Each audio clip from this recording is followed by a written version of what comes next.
পাকিস্তানকে বাংলা ওয়াশ করার যে অবিশ্বাস্য কীর্তি আমাদের, তাতে কি চন্ডিকা হাথুরু সিং এর চাকরিটা বেঁচে গেল? আপাতত পাকিস্তানের মাটিতে পাকিস্তানের বিপক্ষে টেস্টে 2-0 ব্যবধানে জেতার পর হাথুরু সিং একে কি বরখাস্ত করতে পারবে বাংলাদেশ ক্রিকেট বোর্ড? যারা ভাবছেন যে না এটা সম্ভবই না, তাদের জন্য ইতিহাস থেকে কিন্তু একটা উদাহরণ আমি দিতে পারি।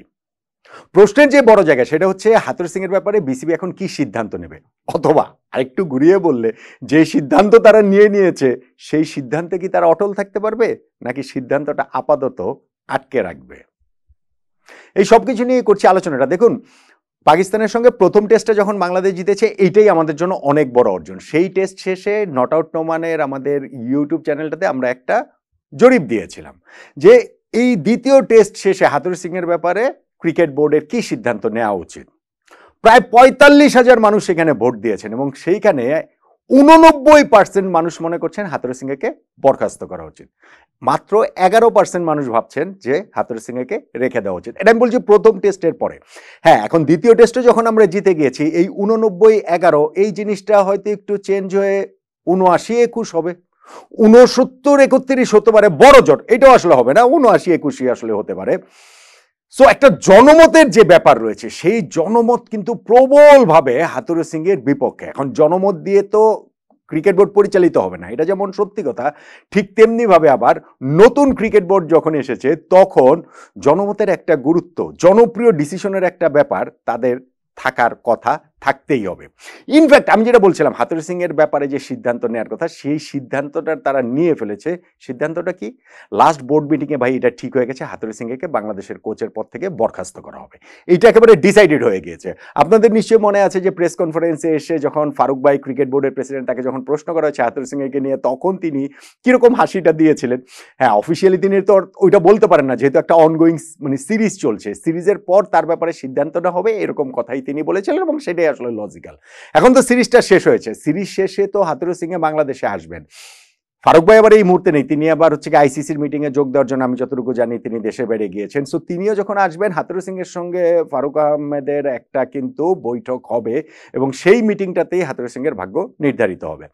এখন আপনি সাফল্যের কথা বলছেন। হ্যাঁ, হাথুরু সিং এর সময় আমরা সাফল্য পেয়েছি, সাফল্য যে আমরা একেবারেই পাইনি তা নয়। ধরেন টেস্টে যে পাকিস্তানের বিপক্ষে আমরা 2-0 ব্যবধানে টেস্ট সিরিজ জিতলাম, বিরাট বড় সাফল্য। নিউজিল্যান্ডকে আমরা ঘরের মাটিতে টেস্ট হেরেছি, সাফল্য আছে আমাদের।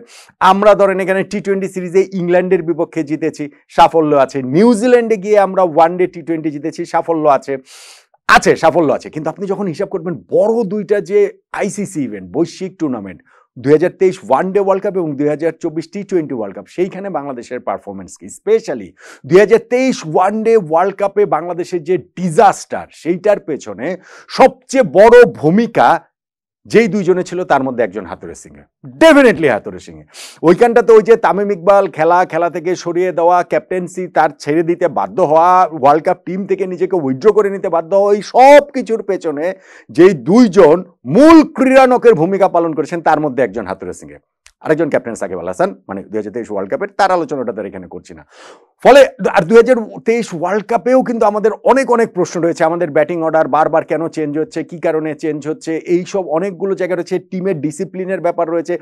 ইনফ্যাক্ট নাসুম আহমেদ, আমাদের টিমের একজন প্লেয়ার, তাকে চট দেওয়ার মতো একটা ঘটনা, হাথুরু সিং এ তাকে চট দিয়েছেন, এরকম একটা অভিযোগের ব্যাপারও কিন্তু এসেছে। সো বাংলাদেশ ক্রিকেট বোর্ড এখন পুরো জিনিসটাকে থরো করে এই হাথুরু সিং এর পুরো টেনিওরে পুরো সবকিছুটাকে হচ্ছে গিয়ে তারপরেই তার ব্যাপারে সিদ্ধান্ত নেবে। এটা নট নেসেসারিলি শুধু পাকিস্তানের বিপক্ষে টেস্ট সিরিজটা জিতেছে বলেই হাথুরু সিং এর চাকরিটা বেঁচে গেল, নিশ্চিত হয়ে গেল, বিষয়টা সেরকম নয়।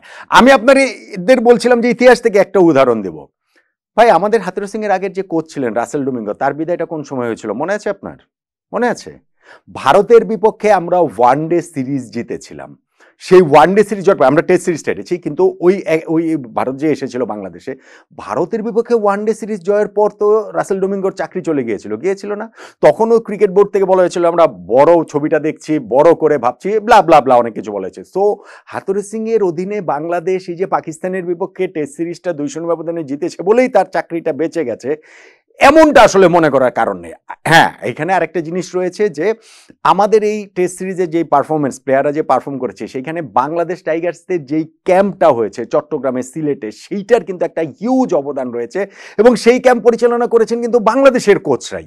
বাংলাদেশের ক্রিকেট কোচরাই কিন্তু ওই ক্যাম্পটা পরিচালনা করেছেন। সো এখানে হাতুড়ে সিং এর যে একেবারে তিনি ম্যাজিক দেখিয়ে ফেলেছেন, তিনি অল অফ এ সাডেন পাকিস্তানে গিয়ে, বাংলাদেশে তো একটা প্র্যাকটিস সেশনও তার দিনে হয়নি, পাকিস্তানে গিয়ে তার ম্যাজিকেই সব কিছু হয়ে গেছে। ওইরকম বাড়াবাড়ি ভাবার কোনো কারণে, বাট স্টিল আমি হাতুড়ে সিং এর ক্রেডিট দিচ্ছি। আমি যে ক্রেডিট দিচ্ছি না তা নয়, অবশ্যই বাংলাদেশ যে পাকিস্তান বিপক্ষে 2-0 ব্যবধানে জিতেছে সেইখানে তারও ক্রেডিট রয়েছে হাতুড়ে সিং এর। কিন্তু যখন আপনি বড় করে ছবিটা দেখবেন তখন বাংলাদেশ ক্রিকেটের জন্য, ক্রিকেটে প্লেয়ারদের সঙ্গে তার যে সম্পর্কের ব্যাপার, তার যে কর্তৃত্ববাদী মনোভাব, তার যে হচ্ছে গিয়ে বিভিন্ন সময় আগের বোর্ড প্রেসিডেন্টের সঙ্গে তার যে সম্পর্ক ছিল, এখনকার বোর্ড প্রেসিডেন্ট দায়িত্ব নেওয়ার আগেই যেমন বলেছেন যে হাতুড়ে সিং একে রাখার কোনো কারণ তিনি দেখেন না, প্রেস কনফারেন্সে এসে বলেছেন সেইটা তিনি স্ট্যান্ড করছেন।